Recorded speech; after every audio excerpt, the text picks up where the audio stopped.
Bir sonraki konuşmacımız Francesca Failla. Kendisi mimar, bir dönem İstanbul'da yaşamış ve çalışmış. Şu anda bu toplantı için bize Roma'dan katıldı.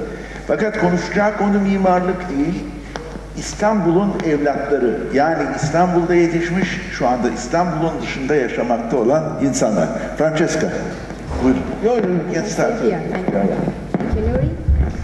Şimdi Francesca will speak to us in English, so over your headphones you can listen to her in English, but the film she's going to show is going to be in Italian and French. We will only have Turkish translation for that. Sorry for this, we haven't thought about this technicality. We haven't made an arrangement for two different translations. So please, Francesca, the floor is yours. I read in English, it's better for me. Yes.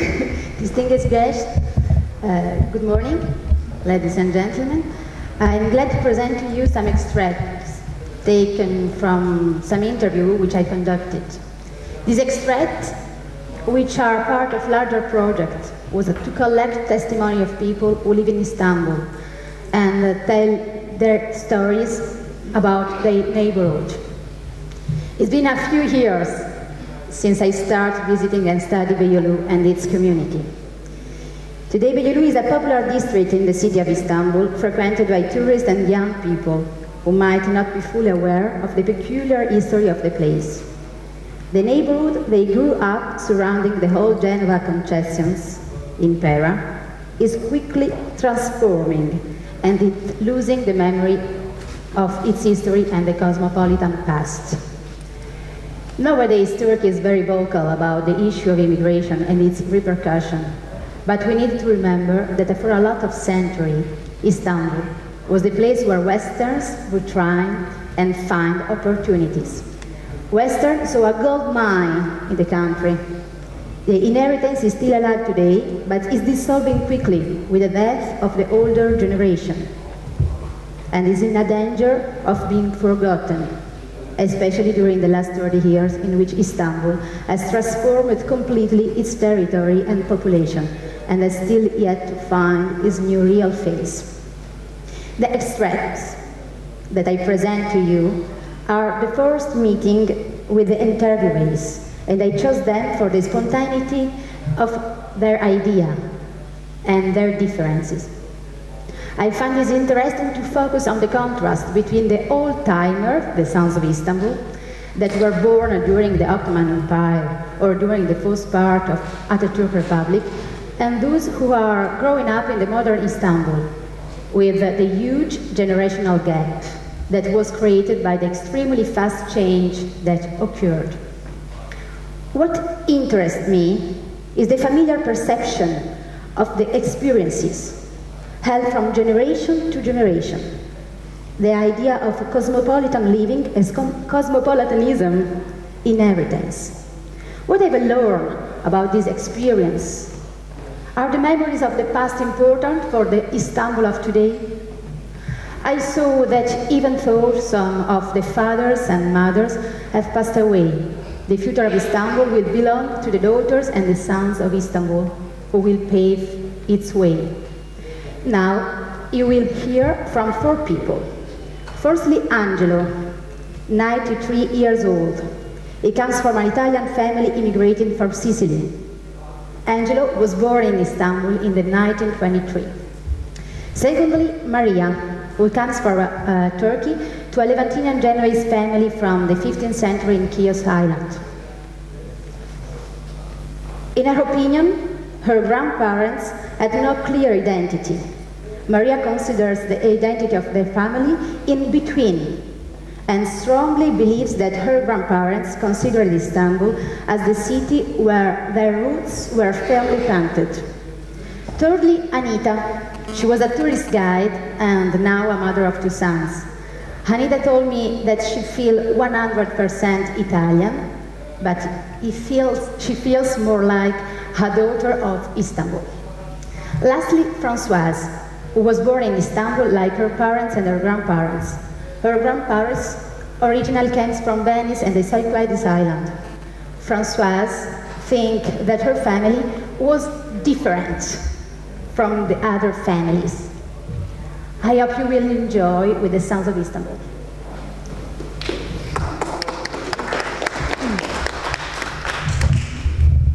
Please. Sono Teresi, oriundo di Palermo. Nato a Istanbul il 25 febbraio 1923, dal genitore italiano il padre, Demetrio Teresi, e greca la mamma, Vasiliki Teresi, greca, oriunda di Istanbul. Era nata anche lei a Istanbul. Si sono incontrati con Spagna, è uscito fuori Angelo Teresi. Ed è chiaro che siamo lì. E a me non mi urta. No, anche il cantiere, una brava persona. Qu'est-ce que ça signifie alors pour vous être léventine? Ça signifie d'être cosmopolite, d'appartenir à plusieurs pays, de ne pas être limité à un pays, une ville. C'est d'être ouvert à d'autres religions, d'autres mondes, d'autres choses. Je suis née à Istanbul, j'ai grandi à Istanbul jusqu'à l'âge de 15 ans. Et ensuite, je suis partie en France. Et puis j'ai beaucoup voyagé, j'ai rencontré mon mari à New York. Après j'ai toujours habité en France, mais une de mes filles s'est mariée avec un Américain et vit en Angleterre. Donc on continue la tradition du cosmopolitisme. Alors j'ai été à Notre-Dame de Sion d'abord pendant 2-3 ans. Et puis ensuite j'ai été dans ce qui s'appelle le lycée Papillon à l'époque. C'est maintenant l'école Pierre Loti qui est dans l'ambassade. C'était une école qui suivait le programme français, contrairement aux écoles turques qui étaient obligées de suivre le programme turc, donc qui permettait d'avoir le baccalauréat français. Nous étions peu nombreux et en classe il y avait, sur 8 élèves, il devait y avoir 6 nationalités différentes. Ouais, la famille de maman étaient des négociants génois qui sont arrivés bien avant 1500 sur l'île de Chios. Et ensuite, ils se sont mariés pendant plusieurs siècles sur l'île de Chios avec d'autres génois. Et vers la fin du 18e, ils ont commencé à migrer vers Izmir. Et là, il y a eu des mariages avec les Arméniens catholiques, et puis les familles anglaises, autrichiennes. C'était une famille qui avait quitté l'Europe depuis tellement longtemps qu'il n'y avait plus de points d'attache, de villes d'attache à lesquelles ils étaient attachés particulièrement. Donc, c'était plus des Européens, et ils n'étaient pas des Turcs, ils étaient in between dans les deux. C'est le fait, je crois, de ne pas savoir où aller, parce qu'il n'y avait pas. Nous, quand moi, ma famille, on est parti, mon père était français, venu de France, de Paris, donc on est parti à Paris, donc il y avait un point où aller. Je pense que mes grands-parents n'avaient plus de point où aller. Pourquoi choisir un pays ou un autre? Ils étaient bien ici, ils sont restés ici. Ils ne sont pas partis en Amérique ou au Canada. C'était la racine, je pense. Il bisnonno era nato a Verona, si chiamava Ludovico Casati. Carbonaro fuggì perché perseguitato e ricercato e venne qui a Istanbul. C'era con lui un altro che però poi cambiò nome perché non si sa perché fu registrato con un altro cognome, ecco, quindi non ti so dire nemmeno come si chiamava. E tutti i casati che vennero dopo di lui, maschi, si chiamarono Ludovico Casati, come lui. Il mio nonno si chiamava Ludovico Casati. Per parte di padre sono al 100% veneziano. Papà era nato nel cuore di Venezia ed è venuto qui a 30 anni. Lui lavorava alla SITMA, Agenzia di Navigazione Venezia, ed era giovanissimo. E a un certo momento hanno detto: chi vuole andare per 6 mesi all'Agenzia di Istanbul? Mamma mia, nessuno ci voleva venire. Istanbul, no, Istanbul. Papà ha detto giocato, è venuto, ci è rimasto tutta la vita, si è sposato, siamo nati noi, ha avuto i nipoti, è rimasto qui, ha fatto una grande carriera perché era finalmente presidente delle agenzie di navigazione italiane per l'Oriente ed è morto. Quando è andato in pensione all'agenzia mi hanno detto vuole tornare a Venezia, ho detto no, nemmeno per sogno è rimasto qui. Lui si è sentito sempre molto bene, soltanto non aveva imparato il turco, allora la gente non imparava il turco perché si parlava tutte le lingue qui, a livello di un popolo molto greco si parlava moltissimo greco a Istanbul, non ha imparato il turco, lo parlava male, dicevano ti vergogni Marcello di non parlare il turco? E diceva no, vergogna che i turchi non hanno imparato il veneziano. Uno sai che il nome viene dal figlio del Bey e il figlio del Bey era il figlio di un doge veneziano che era il Vise Giorgi, credo. A Beirut chiamavamo noi. Istanbul allora era 500.000 abitanti, adesso siamo sui 15 milioni, sui 16 milioni. Capisci la differenza? Adesso si esce qui a Beirut, che era il quartiere luxe, diciamo così, di Istanbul.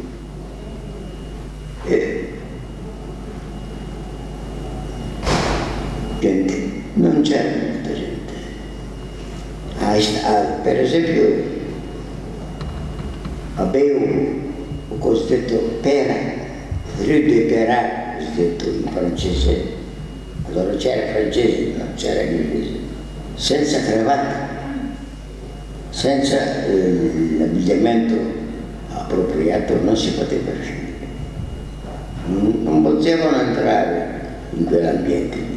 Io, siccome lavoravo molto, non potevo frequentare e fino a un certo punto non frequentavo anche molto regolarmente Chateaubriand. Per esempio molte volte venivamo con le nostre ragazze, le nostre fidanzate, diciamo così, conoscenti, diciamo, come dire, non so, e c'erano qui i tè danzanti sopra la grande sala. C'erano fino a molti anni, ogni domenica c'era un concerto uno e si poteva danzare anche, eccetera, eccetera. Je suis née ici, ma mère aussi, mon père aussi. Et tes grands-parents? Deux de mes grands-parents sont nés ici et deux sont nés en Grèce.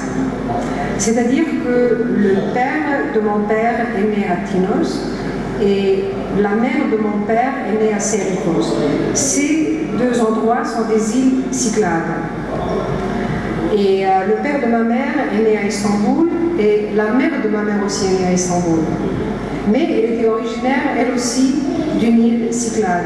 Je ne suis pas orthodoxe. Les deux mères, les deux grands-mères étaient orthodoxes et les deux grands-pères étaient catholiques. Et l'un de ces grands-pères, le père de mon père, était d'origine de Venise. Donc, j'étais catholique et à la maison on parlait le grec et le français. Ce qui fait qu'on vivait à Istanbul, mais ma langue maternelle, plutôt mes langues maternelles, étaient le grec et le français. J'ai grandi à Istanbul, j'ai quitté Istanbul à l'âge de 19 ans et demi et j'ai été faire des études en Angleterre et en Allemagne. On avait la nationalité grecque et turque, les deux. Je pense que, tu sais, les gens ont tous des vies différentes et chaque famille est différente et chaque individu est différent. Donc je me dis que ma famille à moi était une famille tout à fait différente. Comme on était grec et catholique et que on avait On avait comme langue maternelle le français. On n'était pas tout à fait des Grecs, on n'était pas des Turcs. Je me rappelle, moi, j'aimais beaucoup lire la littérature française. Et quand on m'a demandé à l'âge de 4 ans, tu es de quelle nationalité? J'ai dit, je suis française. Parce que je pensais, comme je m'appelle aussi Françoise, que j'étais française. Alors, je me rappelle, il y a ma mère qui a entendu ça, et le soir, à la maison, elle me dit, tu n'es pas française, tu es grecque. Et je me suis mise à pleurer. J'avais 4 ans. Quand les gens me demandaient, tu es quoi?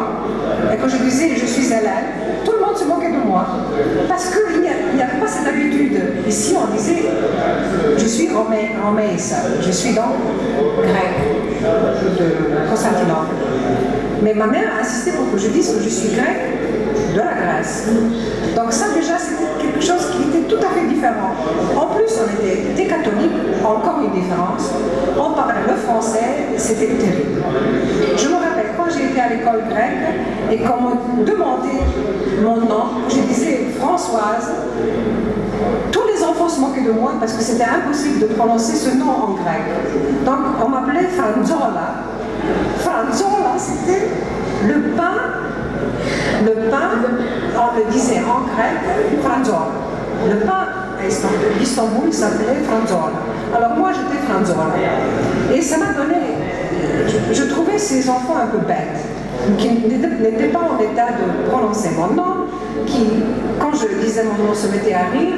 Et ce qui a fait que je me suis dit, ok, je m'en fous d'eux. Et je jouais avec moi-même, c'est-à-dire j'amenais mes livres, mes jouets, je m'occupais avec moi-même. J'étais devenue une solitaire et je pense que c'était comme ça, cette famille. On était dans une famille qui était tout à fait différente. On avait des choix différents. Mon père fréquentait autant les Turcs que les Grecs, que les Français, que les Italiens, que les Allemands. Il parlait plusieurs langues. Il était très cosmopolite. On n'était pas ni l'un, ni l'autre, ni l'autre. On n'avait pas une identité spécifique. On n'était pas des Grecs, on n'était pas des Turcs, on n'était pas des Français, on n'était pas des Italiens, mais on avait un peu de tous ces gens-là. On était très cosmopolites. Aujourd'hui, quand je raconte mon histoire, les gens me disent « Tu étais la première européenne ». J'étais un peu isolée.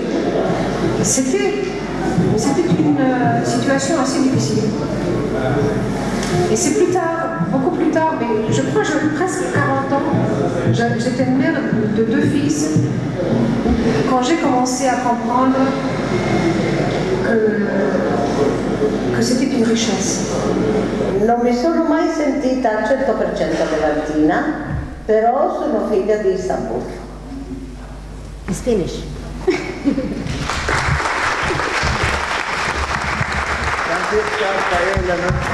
Bu ilginç stüdyo çalışması ve konuşması için kendisine çok teşekkür ediyoruz.